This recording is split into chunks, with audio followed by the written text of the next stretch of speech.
Welcome to the Growth Lab. Today is going to be a little different. Usually, we look at a topic, pull out some fun facts, and then we move on. Right. But today, I want to talk about something that, honestly, it just frustrates me. Okay. I want to talk about the fact that every January, millions of us, myself included, we set these massive goals to change our lives. Oh, yeah. The New Year's resolutions. We're going to get fit, write that book, organize our finances. We have the motivation, we have the desire. And by February, it's gone. It's gone. The gym shoes are gathering dust. The book is still a blank page. Exactly. It's the motivation trap. It's universal. So instead of just accepting that failure is part of life, we are doing a deep dive into the actual mechanics of human behavior. We're looking at the framework from Atomic Habits and layering in some psychological research from Mindset. And the mission today is to figure out why willpower fails and what actually works. Right. And the answer might be a bit uncomfortable for some people. I mean, the core thesis here is that we've pretty much been lied to about motivation. Lied to. We think change is about wanting it bad enough. But the sources we're looking at today argue that you do not rise to the level of your goals. You fall to the level of your systems. Fall to the level of your systems. That's a heavy line. It kind of sounds like an excuse, though, doesn't it? How so? Like, oh, I'm not lazy. I just have a bad system. Yeah. Isn't that just letting people off the hook? I don't think so. I actually think it's more responsible. Think about it this way. If you're a plant and you're wilting, do we blame the plant for having a bad attitude? No, of course not. We check the soil, the water. Exactly. We look at the soil, we look at the sunlight, the water schedule, we look at the environment. Human behavior is a byproduct of that environment, of that infrastructure, not just desire. If you're relying on these, bursts of willpower to get things done, you're basically betting against human nature because motivation is a feeling, and feelings, they fluctuate. Systems are reliable. Okay, so we're moving from wanting something to engineering it. Let's start with the math, because the source material brings up this idea of the 1% improvement. Right. And I have to be honest, 1% sounds incredibly boring. If I tell my listeners, hey, tune in, we're going to improve your life by 1%, they're going to change the channel. It does sound negligible in the moment, I agree. But this is where our intuition about math just fails us. We're not good with exponential growth. Not at all. We understand linear growth, 1 + 1 is 2. But we are terrible at understanding exponential growth. The math in the framework is this. If you improve by just 1% every day for a year, mathematically, you end up 37 times better by the time you're done. 37 times. That seems impossible. That's the power of compound interest. We get it with money, right? Sure. $1 saved today is worth more in 10 years.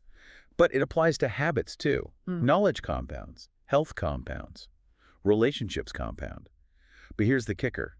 It works in reverse. If you get 1% worse every day, you eat slightly worse, you move a little bit less, you just decimate your results down to nearly zero. But here's the problem with that math. In the real world, there's a delay. If I go to the gym today, I don't look 1% better in the mirror tonight. No. I look exactly the same, maybe even worse because I'm all red and sweaty. Right. And this is where everyone quits. The source material calls this the plateau of latent potential. Latent potential. It's the gap between what you expect to happen and what actually happens. There's that analogy of the ice cube, right? Yes, and I think this is probably the most critical metaphor for anyone feeling stuck. Imagine an ice cube. It's on a table in a frozen room. It's 25 degrees. You start heating the room. 26, 27, 28. And the ice cube is still just a block of ice. It's frozen solid. Exactly. You are putting in the effort. You're burning the energy to heat the room. But you see zero physical evidence of change. This is the valley of disappointment. This is where you say, I've been working out for 2 weeks and I haven't lost a pound. This isn't working. Right. This is useless. But you have been heating the room. You have been. You're building potential energy. You hit 30 degrees. 31. Still nothing. And then you hit 32 degrees. And suddenly, the ice begins to melt. Now, the question is, was it that 1 degree shift from 31 to 32 that caused the melting? No, it was all the work that came before it. Exactly. Right. But we only celebrate the melting. We ignore all the heating. Real change takes time to break through that plateau. You have to be willing to work in the dark for a while. That reminds me of the other concept, direction versus speed. We're so obsessed with hacking things to get there faster. But the source uses an airplane analogy that honestly terrified me a little bit. The LA to New York flight. Yeah. It's such a good lesson in precision. If a pilot leaving Los Angeles for New York City adjusts the heading just 3.5 degrees south, Which is tiny. it's nothing. The nose of the plane only moves a few feet. At takeoff, nobody notices. It feels like you're going to the same place. But magnified across the entire United States, you don't land in New York. You land in Washington, D.C. Hundreds of miles away. A tiny change in direction, that 1% shift, if you maintain it over time, it leads to a completely different destination. And we're all obsessed with speed. How fast can I lose weight? Yeah. But they should be obsessed with trajectory. Are you currently on a trajectory that lands you in New York or in D.C.? So if trajectory is the key, why are we also obsessed with goals? I mean, corporate America runs on goals. Schools run on goals. Here are Q4 targets. Are you saying goals are bad? I'm saying they're insufficient. And in some cases, they're actually the problem. There's this concept called survivorship, boss, we need to talk about. Okay. We look at the winners, the gold medalists, the CEOs, the best-selling authors, and we see they had ambitious goals. So we assume the goal caused the success. Right. He wanted to win the championship, so he won. Simple story. But we ignore all the people who lost. Every Olympian wants the gold medal. Every candidate wants the job. Winners and losers, they have the same goals. So the goal can't be the thing that makes the difference. Exactly. It has to be the system they followed. That's a really good point. I've never thought about it like that. The goal is just the destination. The system is the vehicle. And goals have another nasty side effect, the yo-yo effect. You see this with marathon runners all the time. Oh, I know this one. They train for 6 months, they cross the finish line, goal achieved. And then what happens? They stop running. I've literally done this. You cross the line, you get the medal, and you eat pizza for a month. Because the motivation was tied to that one outcome. Once the outcome is achieved, poof, the motivation evaporates. Gone. Systems are about playing the game indefinitely. Yeah. It's the difference between wanting a clean room and being a tidy person. Symptom versus cause. Totally. If you treat the symptom, the messy room, you clean it up, and for an hour, you have a clean room. Great. But if you don't change the sloppy habits that made it messy, you'll be staring at a mess again in a week. You have to fix the inputs, not just the outputs. But this brings us to a weird place. If I'm just focusing on the system, on just being tidy, don't I have to believe that I am a tidy person? Yes. Because if I secretly believe I'm a slob, I'm just going to sabotage the system. This is the deepest layer of the research. You have 3 layers of change: outcomes, process, and identity. Okay. Most people focus on the outcome. I want to lose 20 pounds. Huh. Some focus on the process. I will go to the gym. Yeah. But the most powerful layer is identity. I am an athlete. So fake it till you make it. Not exactly. You can't just lie to yourself. If you say, I'm a healthy person, but you're eating a donut, your brain knows you're a liar. Right. The source material suggests a concept called voting. Voting. Yes, every action you take is a vote for the type of person you wish to become. You don't need a unanimous vote to win an election. You just need a majority. You just need a majority. Let's say you want to be a writer. You don't have to write a novel today. If you write one sentence, you cast a small vote for, I am a writer. Okay, I see. If you choose a salad over a burger, you cast a vote for, I am a healthy person. Over time, the evidence accumulates, and your self-image actually begins to shift. But this is where I think people get stuck. And this is where the mindset research comes in. Because some people are afraid to cast that first vote. They're afraid of looking stupid. That is the fixed mindset trap. And the stories of John McEnroe and Michael Jordan illustrate this perfectly. McEnroe was the natural, right, the talent. Incredibly talented. But he had a fixed mindset. He believed his talent was innate, carved in stone. Which feels good until it doesn't. Exactly. Because the problem with a fixed mindset is that it views effort as a bad thing. If you have to try hard, it means you aren't a natural. Oh, that's toxic. So if I have to practice, it just proves I'm not good enough. Right. So when things got hard, McEnroe would crumble. He'd blame the referees, the sawdust, the noise, the weather, anything but himself. He couldn't admit he had errors to fix. Because admitting errors threatened his identity as a natural. He didn't want to engage in the system of improvement. He just wanted the outcome of winning. And Jordan. Complete opposite. Jordan wasn't a god from day one. He was cut from his high school varsity team. I always forget that. But he had a growth mindset. He didn't see effort as a weakness. He saw it as the path to mastery. When the Bulls lost in the playoffs, he didn't blame the court. He went back to the gym. He engineered a better system. So to build a habit, you effectively need that growth mindset, that belief that you can change, so that you can start casting those votes for yourself. Precisely. The habit loop relies on you believing that the effort is worth it. Let's talk about that loop, the habit loop. We hear about this in neurology. What is the actual source code here? It's a 4-step feedback loop that runs constantly in your brain.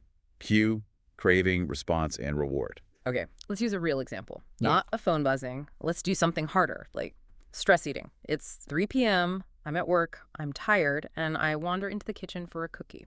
Walk me through that. Okay. Step 1 is the cue. It's 3 p.m. You feel that slump in energy.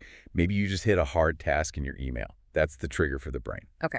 Step 2 is the craving. No, this is important. You aren't craving the cookie itself. You're craving the change in state. The relief. You want relief. You want a dopamine hit to counter the stress. Step 3 is the response. You eat the cookie. That's the habit. And step 4 is the reward. Sugar hits the bloodstream.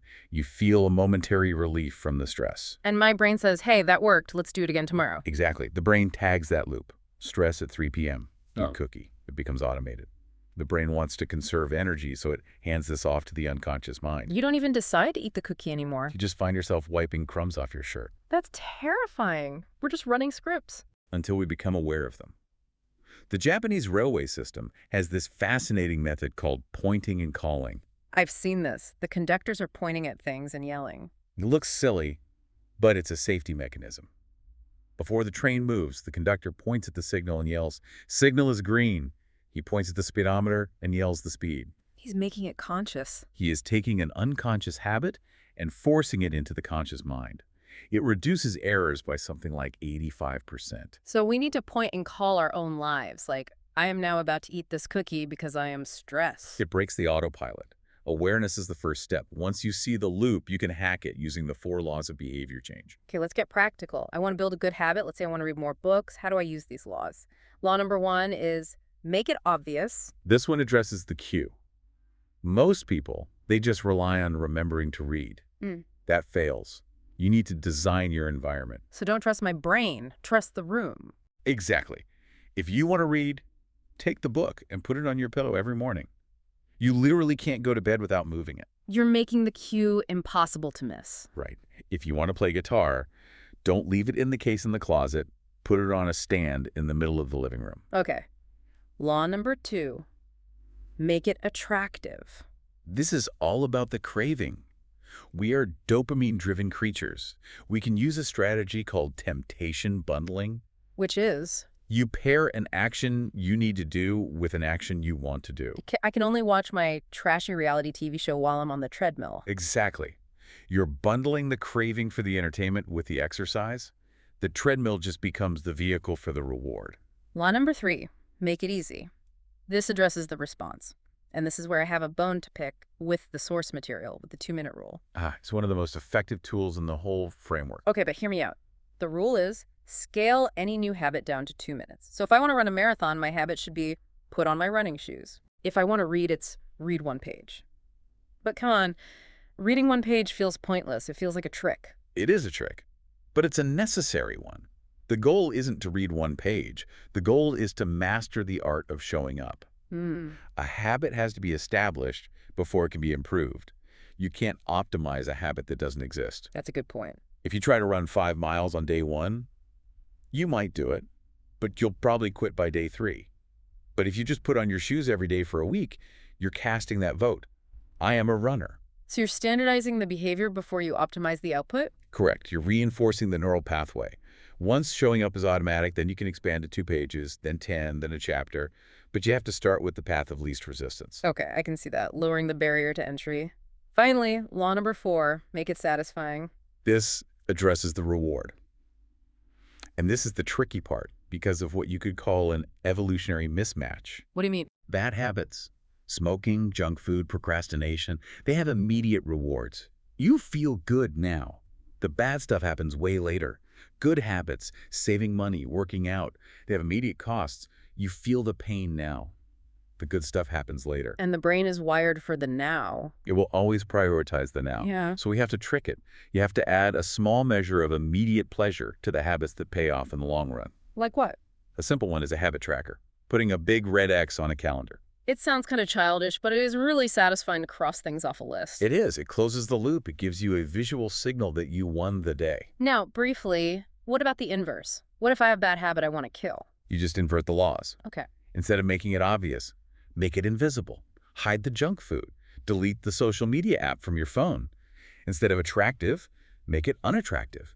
Reframe the mindset. Highlight the benefits of not doing it. And instead of easy, make it difficult. Add friction. Friction is huge. I learned that if I unplug my TV and put the remote in a drawer in another room, I watch way less TV. I'm just too lazy to go get it. You're increasing the activation energy required. Yeah. And finally, make it unsatisfying. Get an accountability partner. Make the cost of the bad habit public and painful. You know, this brings us to a complete redefinition of what discipline actually is. We grew up thinking discipline was about being a tough guy, about gritting your teeth and just resisting temptation. That's the biggest myth. The research shows that disciplined people don't have higher willpower reserves than you or me. They just use their environment, so they need less of it. So they spend less time in tempting situations. They're not fighting the urge to eat the cookie. They just don't have cookies in the house to begin with. Discipline isn't about strength. It's about structure. It's about engineering. Exactly. When you build a system, you remove the need for constant decision-making. You remove decision fatigue. If you have to choose to be healthy every single time you eat, you will eventually fail. If your system chooses for you, you're free. You're free to use that brain power for other things. Creativity, family, solving actual problems. That's the goal. Systems liberate you. We've covered a massive amount of ground here. We've gone from the math of the 1% to the neurology of the habit loop. If we boil this all down, what's the one thing you want the listener to take away? Stop waiting for the lightning strike. Stop waiting to feel motivated. Motivation is not the cause of action, it is the result of action. You don't read because you're a reader.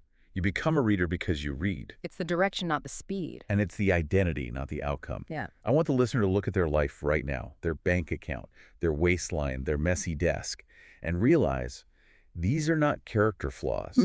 They are lagging measures of your habits. If you want to predict where you'll be in 5 years, don't look at your goals. Look at your daily trajectory. And ask yourself that question we talked about. What are my current habits voting for? Exactly. Cast your votes. The election is held every single day. This is the Growth Lab. Test what works, discard what doesn't. Remember to like and subscribe for more self-improvement and leadership content.